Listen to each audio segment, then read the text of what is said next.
اقرا وربکل اکرم، واہ واہ واہ، اقرا وربکل اکرم، اے میرے محبوب پڑھ، تیرا رب تو بڑا کریم ہے،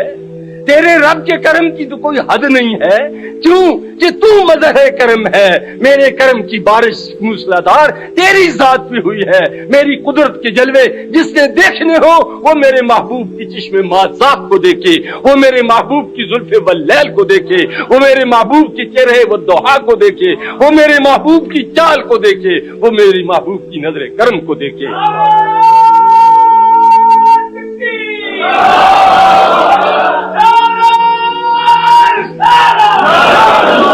اقرا وربک الاکرم، پڑھ میرے محبوب پڑھ، وربک الاکرم، تیرا رب بڑا کریم ہے۔ یہاں کریم نہیں فرمایا، اکرم فرمایا، کیونکہ اس میں کرم کا مبالغہ ہے، جتنا کرم اکرم میں دلالت کرتا ہے وہ اور کسی لفظ میں دلالت نہیں کر سکتا۔ اور یہاں بھی رب کی نسبت جو ہے کاف ضمیر کی طرف کی، جس کا مرجع ذات پاک مصطفیٰ ہے، تو گویا حاصل کائنات کون ہے؟ اے آمنہ کے لال تو ہے۔ اگر تو نہ ہوتا نہ زمین ہوتی نہ آسمان ہوتا، نہ چاند ہوتے نہ تارے ہوتے، نہ زمین ہوتی نہ کچھ ہوتا، میری کائنات کا حاصل جو ہے وہ تیری ذات اقدس و اطہر ہے۔